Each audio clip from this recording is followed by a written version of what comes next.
Hoje nós vamos estudar Jeremias capítulo 2. O profeta Jeremias é o profeta maior. Tem alguns profetas conhecidos como profetas maiores. Não porque eles são mais altos, mas porque o volume de material que eles escreveram é maior. Os profetas menores têm um volume menor de escritos. Isaías é um profeta maior, Jeremias também. Aí vai anexado a Jeremias um poema triste chamado Lamentações. Depois tem outro profeta maior que é o Ezequiel, e Daniel também é um profeta maior. Aí o que se segue até Malaquias são os profetas menores. Jeremias capítulo 2, nós estamos estudando sobre a nação de Judá, e Jeremias, um servo do Senhor, fiel a ele. No começo ele estava meio relutante em servir ao Senhor, mas Deus deu um chacoalhão nele, um ânimo, e ele está servindo ao Senhor, né, aqui na nossa leitura, e ele serve ao Senhor durante 40 anos,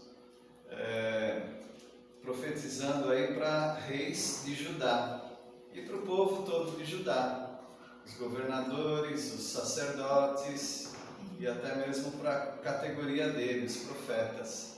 E Jeremias, no capítulo 2, nos mostra que as pessoas precisam se converter. Nós temos algumas coisas boas para oferecer para o mundo. Nós temos músicas boas, nós temos um ambiente agradável, nós somos educados, nós temos uma palavra de ânimo para o sofredor, nós damos lugar na fila, nós devolvemos troco a mais. É uma beleza viver com a gente. Porém, tudo isso que eu mencionei, qualquer cidadão pode fazer. Mas o que nós temos para oferecer, a sociedade não tem para oferecer um para o outro. Música boa, eles têm músicas boas. Até mesmo músicas que não são evangélicas. Músicas que falam da natureza, músicas que falam do amor, músicas que falam da bondade, músicas que relembram casos, né? Tem muitas músicas boas, então eles podem oferecer tudo isso que eu mencionei. Mas os únicos que podem oferecer salvação somos nós. Somos instrumentos de Deus. Deus é quem graciosamente dá para o pecador a salvação em Cristo Jesus. Mas nós temos o privilégio de ser instrumentos nas mãos de Deus. Então as pessoas precisam de você. Elas já têm várias coisas que eu mencionei, mas elas precisam de você. Elas precisam de nós para pregarmos a salvação para elas, porque elas precisam se converter. Talvez elas não saibam disso. Quase que com certeza a maioria das pessoas não sabe disso. Que precisa muito mais do que saúde, muito mais do que bem-estar, ficar livre da depressão, do medo, do pavor. Elas precisam se converter. E Jeremias está falando para um povo que era um povo perto de Deus. O povo de Israel era um povo encostadinho de Deus, junto com as palavras de Deus, com os profetas de Deus, com o templo de Deus, com a lei de Deus. Mas esse povo precisava se converter. Então as pessoas precisam se converter do quê? Nesse texto, no capítulo 2, nós vemos que eles precisam se converter da idolatria, eles precisam se converter da iniquidade, que é o mesmo que pecado, e eles precisam se converter converter do esquecimento de Deus. Então, precisam se converter da idolatria, da iniquidade e do esquecimento de Deus. Vamos ver então esse tipo de conversão que eles precisam, se converter da idolatria. Versículo 1, vou pedir para o Rafa ler, o Rafa Lima 2, não, 1, porque ele estava antes do 2, né? Se for na idade, lógico, O Senhor me deu outra mensagem. Então, mas você não vai ler só isso, né? Mas proclame esta mensagem para Jerusalém, assim diz o Senhor. Lembro-me de como você desejava me agradar quando era uma jovem noiva, muito tempo atrás. Você me amava e me seguia, até mesmo no deserto. Uma lua de mel, um romance, um casamento, e Deus está falando para Judá, para Jerusalém, né? E falando para Jeremias falar para Jerusalém: olha, eu me lembro de você, eu lembro como que você era, você tinha afeição, você era jovem, você dedicava amor para mim ou por mim, você me seguia no deserto, saiu do Egito, né? Seguia no deserto, numa terra que não se semeia, ou seja, as maiores dificuldades que você passou, eu estava lá, e você estava lá também. É interessante, aqui ele não está falando das coisas boas, fartura de alimento, ele fala mais para frente, mas essa noiva, né, que é Jerusalém, ou no caso Judá, ela amava antes de ser rica. Ela amava quando ela ainda era recém-saída da escravidão do Egito. Ainda era pobre, ainda estava no deserto. E era um amor muito lindo.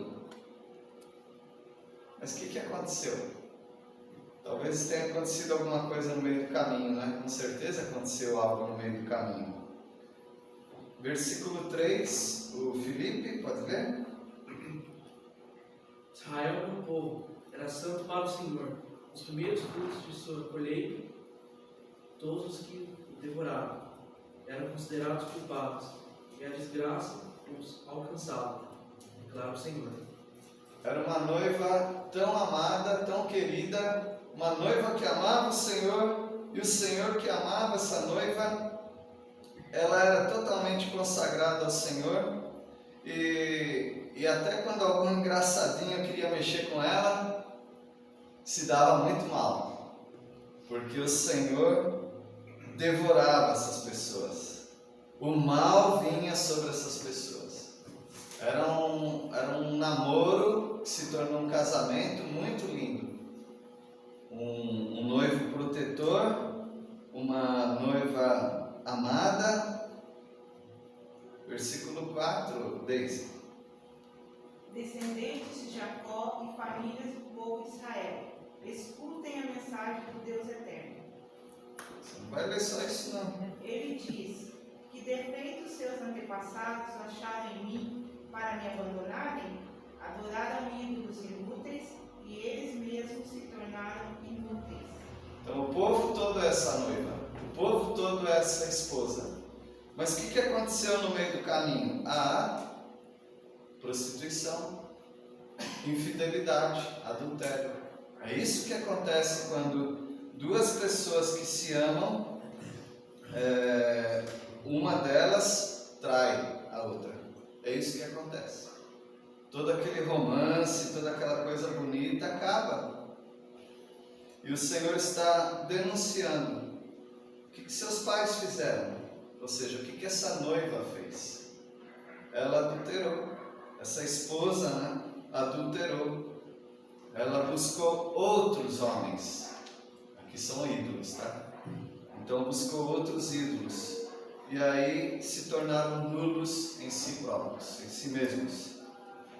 Como diz também lá em Romanos capítulo 1,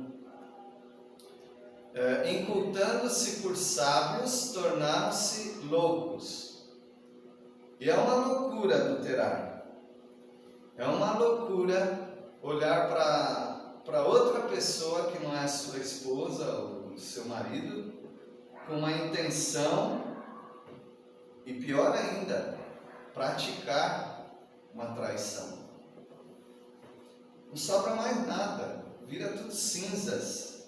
Alguns até conseguem uma reconciliação, como Deus está até hoje buscando essa reconciliação. Mas a nação de Israel, ela adulterou.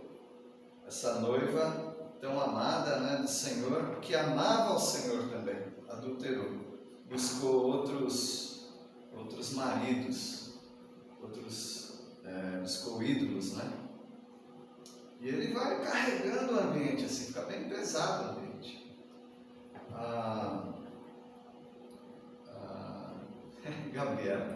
Gabriela, pode ler o versículo 6? E sem perguntarem, onde está o Senhor que nos fez subir da terra do Egito, que nos guiou através do deserto por uma terra de ermas e de covas, por uma terra de sequidão e sombra de morte, por uma terra que ninguém transitava e na qual não morava homem algum? Quando se desviaram, nem para perguntar, onde que está o meu amado? Onde está o Senhor? Ele que nos tirou lá do Egito, Ele que nos carregou pelo deserto, Ele que nos sustentou, que cuidou de nós, numa terra seca, num lugar de sombra de morte, uma terra onde não tinha ninguém, só aquele povo, né? Não morava ninguém ali, Deus foi conduzindo. Eles nem perguntaram. Como uma traição mesmo, que a pessoa busca o outro e nem quer saber como que a vítima ficou, como que a pessoa traída ficou. Uma falta de respeito, uma falta de consideração. E assim foi a nação de Israel, a nação de Judá, né, no caso. Versículo 7, Ronaldo.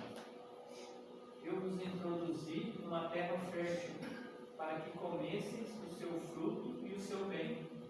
Mas depois de terdes entrado nela, vós a contaminastes, e da minha herança fizestes abominação. Deus cuidou. Deus se casou com esse povo. Deus colocou nessa terra. É como aqueles casaizinhos que começam, né? Não tem nada. Eles falam, vamos juntar nossa escova de dente. Aí eles casam, eles vão ganhando as coisas, aí eles vão crescendo e eles vão tendo mais condições e vão comprando uma coisa, mobiliando sua casa, fazem até algumas viagens de férias e começa a ficar tudo muito chique, né? E assim foi, assim aconteceu também. Eles moravam no deserto. Agora eles entraram numa terra que emana o quê? Leite e mel. Quer dizer, despeja ali leite e mel. Ou seja, florestas que vão dar abelhas, né, Zé de Paulo? Abelha para cuidar.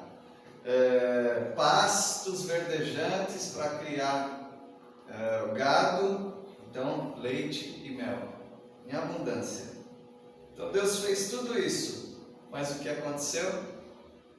Ela se engraçou com outros, ela começou a buscar outros e, além de se contaminar, contaminou a terra do Senhor, porque em Hebreus capítulo 13 fala a respeito do leito sem mácula, digno dentre todos seja o matrimônio, o leito sem mácula.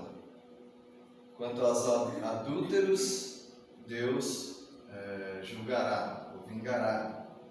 E aqui foi o que aconteceu com a nação de Judá.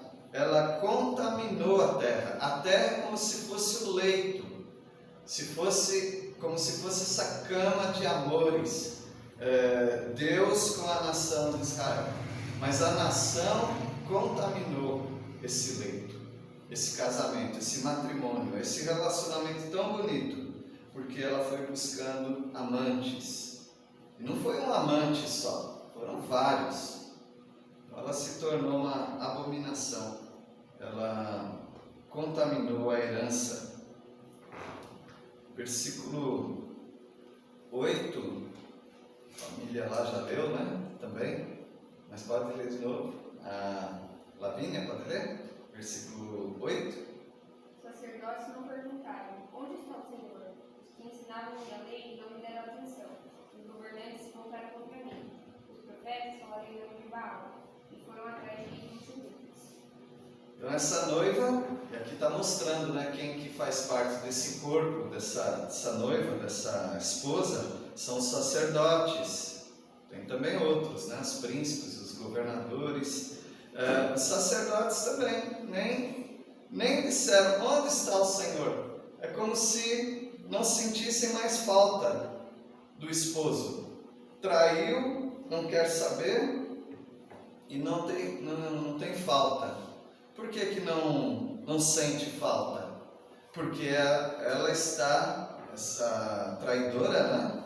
Ela está se sentindo bem. Se sentindo bem com Baal, um dos amantes dela é Baal. Ela está se sentindo bem com aqueles ídolos todos, com os altares, e eles estão indo atrás de coisas sem proveito. Uma hora, essa moça vai cair em si. Ela vai ver que besteira que eu fiz. Então, os sacerdotes, eles têm muita culpa nisso. Eles são chamados aqui de pastores. Prevaricaram contra Deus. Desviaram o povo. Agora o versículo 9. A Vânia, pode ler? Portanto, apresentarei minha acusação contra vocês, diz o Senhor. Também apresentarei acusações contra seus descendentes. Deus está acusando. É claro, né? Um marido traído, ele não vai ficar sempre falando que ela é uma esposa amada. Ele não é bobo. Ele sabe que ele foi traído. Ele está muito triste, muito amargurado, e agora ele vai fazer uma denúncia. Ele vai entrar para o divórcio mesmo. Porque o que ela fez foi uma traição. E aí Deus está falando com a nação de Judá. Vai pleitear, ou seja, vai entrar numa demanda com Judá. Versículo 10, Darcy. Passai as terras do mar de Chipre e vede. Mandai mensageiros a Quedar e atentai bem, e vede se jamais sucedeu coisa semelhante. Então esse noivo traído, o esposo traído, ele está tão decepcionado que ele está vendo as outras nações como um exemplo até. Ele está dizendo assim, olha, vamos dar uma olhada nos outros casamentos. Por exemplo, a nação de Chipre. Vamos olhar também a nação de Quedar. Duas nações. Você acha que eles traíram os deuses deles? Nunca. Eles ficaram fiéis aos deuses deles. Eles não foram buscar outros deuses.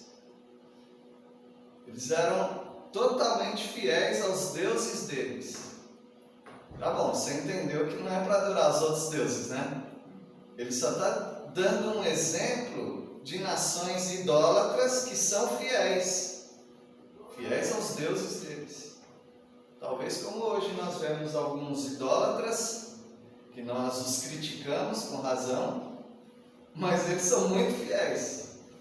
Eles são bem fiéis aos ídolos deles, eles são fiéis ao sistema religioso deles. E às vezes nós que temos um casamento certo, né? Não, casamento certo que eu digo no sentido espiritual. nós não somos tão fiéis assim. Então Deus está apelando, né? É um esposo traído, decepcionado e dizendo: olha, Chipre e Quedar são fiéis aos deuses deles. Nunca você vê uma coisa dessa, de ficar trocando de esposo, de marido, de trair. Versículo 11, seu Zé de Paula, pode ler? Houve alguma nação que trocasse os seus deuses, posto que não eram deuses? Todavia o meu povo trocou a sua glória por aquilo que é de nenhum proveito. Eu não sei, ele está fazendo essa pergunta, é uma pergunta retórica, quer dizer, a gente já sabe a resposta, né? Tem alguma nação que trocou seu Deus? Resposta: não. Não. Os japoneses sempre serão fiéis ao shintoísmo, ao budismo. Os chineses vão ser fiéis a alguns profetas, como Confúcio. A Índia vai ser fiel. É claro que eles têm milhões de deuses, mas cada adepto dentro da seu panteão aí de deuses, cada adepto vai ser fiel àqueles deuses.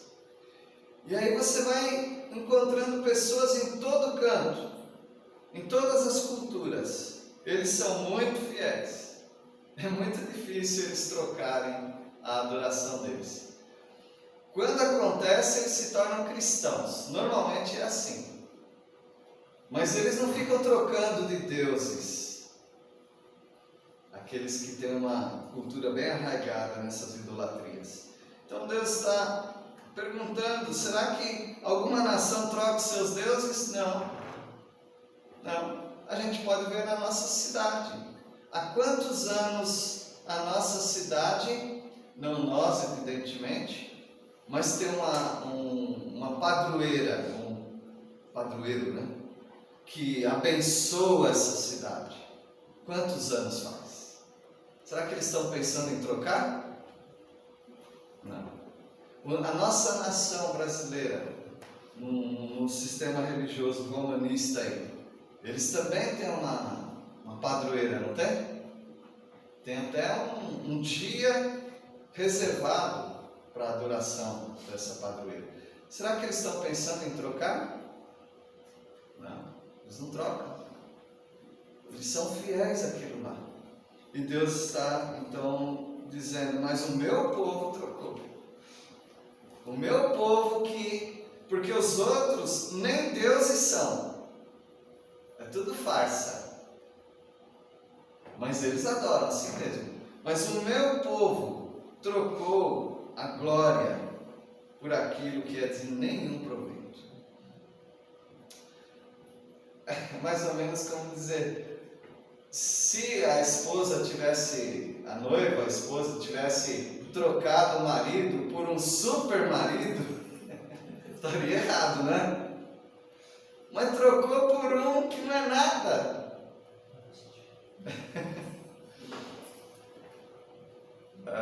Alguém falou assim que, olha, não se engane com esse negócio de traição. Não tem a ver com beleza, não tem a ver com qualidades, tem a ver só com pecado. A pessoa perde a razão. Mas nesse caso aqui, Deus está dizendo que trocou o Deus Todo-Poderoso, a glória de Israel, trocou por um pedaço de pau, trocou por um ídolo qualquer, não tem proveito nenhum. Então essa é a decepção de Deus. As pessoas precisam se converter dessa idolatria. O versículo 12, Ana Paula, pode ver? Espantai-vos disso, ó céus, e horrorizai-vos, ficais estupefatos, diz o Senhor. É como se o noivo agora buscasse os padrinhos de casamento, né?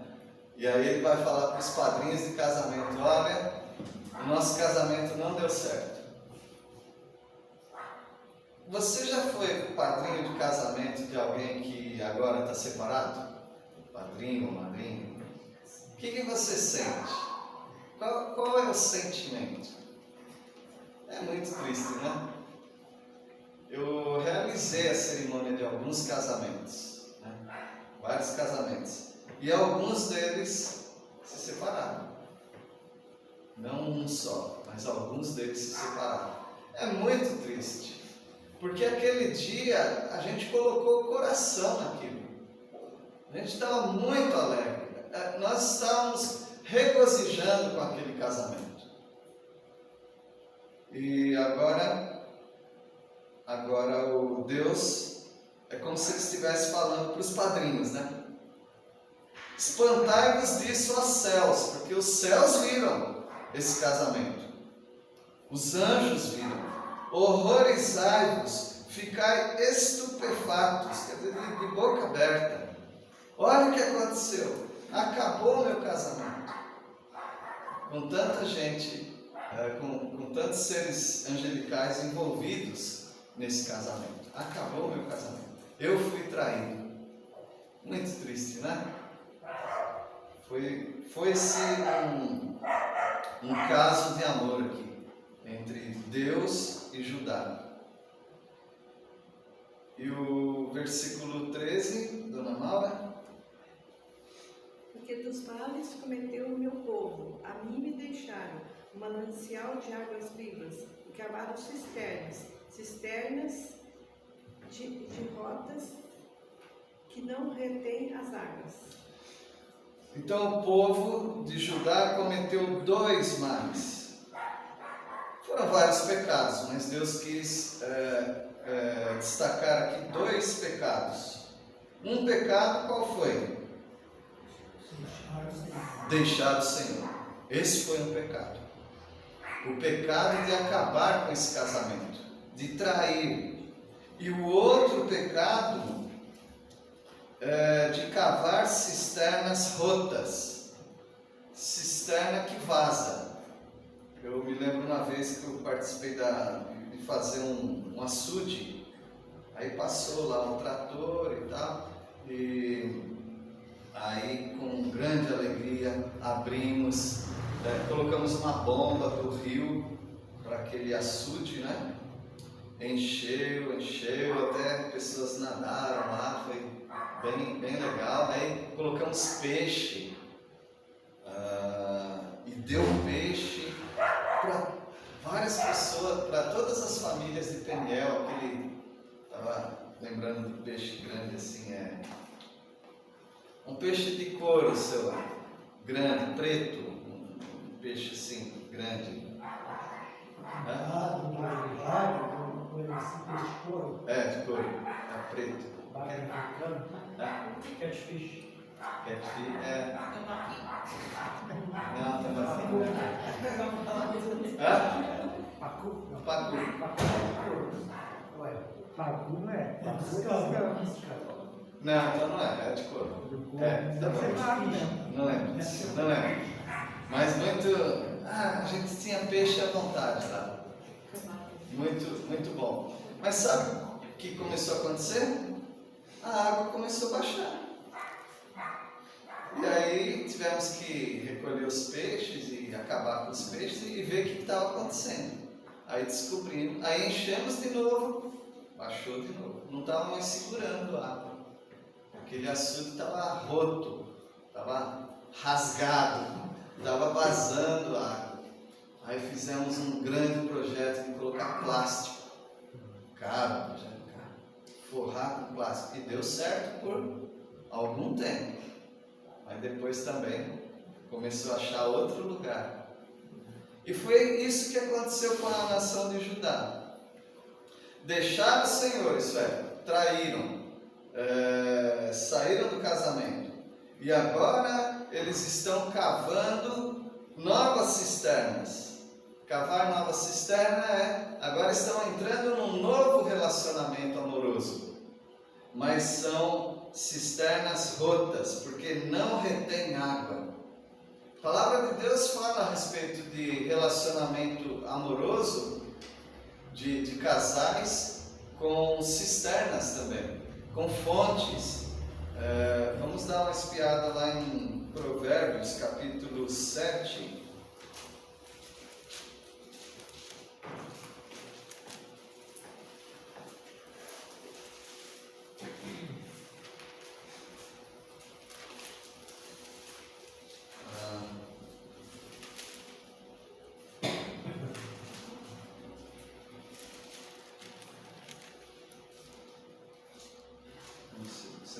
Eu quero um versículo que fala. Aqui. É Provérbios 5. É Provérbios 5, versículo 15. Alguém pode ver? Beba a água da sua própria cisterna. Compartilhe seu amor somente com os seus. Isso é para os casais. Beba a água da tua própria cisterna. Você tem um açude, você tem ali um lago, você tem um poço. Então, bebe dessa água, ou seja, desfrute do amor que você tem com a sua esposa, desfrute do amor que você tem com o seu marido. Por que você faria uma loucura dessa, do versículo 16? Alguém pode ler? Porque derramar pelas ruas a água dos seus pontes, ao ter sexo com qualquer mulher, ou seja, você ia deixar as fontes do seu açude escorrer pelas praças e saciar outras pessoas, sendo que aquele açude é seu. São cisternas rotas. Seja bendito o teu manancial e alegra-te com a mulher da tua mocidade. Então esse é o desejo de Deus, fidelidade no casamento. E agora no casamento espiritual, mesma coisa. A nação de Israel agora está cavando novos açudes, novas cisternas, poço, mas não retém água. Ela está com... Daí logo vai ter que cavar outro, porque não tá saciando o amor dela. A nação então começa a procurar Baal, Astarote, Moloque, Tamuz, tudo nome das outras esposas, ou outros maridos, né? Então ela não se satisfaz e ela começa a procurar vários. E assim é a idolatria. Para muitas pessoas recém-chegadas na idolatria, não tem fim, ele começa a acumular deuses, né? Começa a ser fiel, ou achando que pode ser fiel a vários deuses. Então, por hoje é isso que nós vamos estudar. Esse texto triste, não é? É um texto bem triste. Que nós pensamos no nosso casamento, que são casados, e pensamos também no casamento de Deus com Judá. As pessoas precisam se converter da idolatria. Tem várias idolatrias, vários tipos de idolatria. Pessoas que adoram objetos, tem pessoas que adoram pessoas, e tem pessoas que adoram a si próprias. Tudo se torna uma idolatria, deixando do amor da sua vida, que é Deus, e se juntando em outros casamentos. Que o Espírito Santo aplique no coração dos irmãos tudo que nós temos nesse texto até agora, tá bom? Então, as pessoas precisam se converter da idolatria. Alguém quer comentar alguma coisa? Chamou atenção alguma coisa? Pode falar. Com respeito à padroeira, a palavra padroeira quer dizer um padrão daquilo que acreditam. Quer dizer a palavra padroeira. E aí, Janes? Será que tem a ver com pai? Com paternidade? Eu acho que é com patrono, não é? Tem a ver com patrono? É. Qual o significado de padroeiro? Agora o senhor... Aquele que detém o direito de padroado. Aquele que defende e protege. Então, padroeira é protetora. Tá bom? Obrigado que eu aprendi alguma coisa a mais hoje. Tá bom. Padroeira quer dizer... Protetor. Padroado, protegido. A origem da palavra vem do latim patronus, defensor, protetor, derivado de pater, pai.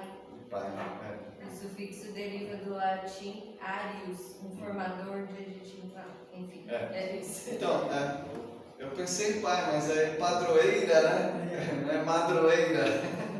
Padroeira. Porque a padroeira não é o livro, não é a Isa lá. Muito bem. Tá aí. Mais alguém quer comentar algo sobre o texto? estudo de hoje? Os males que Judá cometeu deixaram o Senhor um manancial de águas vivas, uma fonte que jorra, né? Para uma cisterna, um pouquinho de água. Algo menor, de proveito nenhum, né? Como diz a Bíblia. Muito bem. Mais alguém? E dá para perceber que a infidelidade vem do povo, né? Não de Deus. Né? Isso. A infidelidade sempre parte do povo, não É parte isso de mesmo. Deus. 2 vezes no texto, eles nem pararam para perguntar onde está o Senhor. Deus estava sempre ali com eles, mas eles não quiseram. Muito bem. Vamos orar? Senhor, agradecemos pela Tua palavra. Que triste, ó Pai, quando há um adultério, uma traição, seja neste mundo de casamento físico ou espiritual. Pedimos que sejamos fiéis em ambos, aqueles que são casados, mas todos sejam fiéis como noivas fiéis ao Senhor Jesus. E nós oramos em nome do Senhor Jesus. Amém. Amém.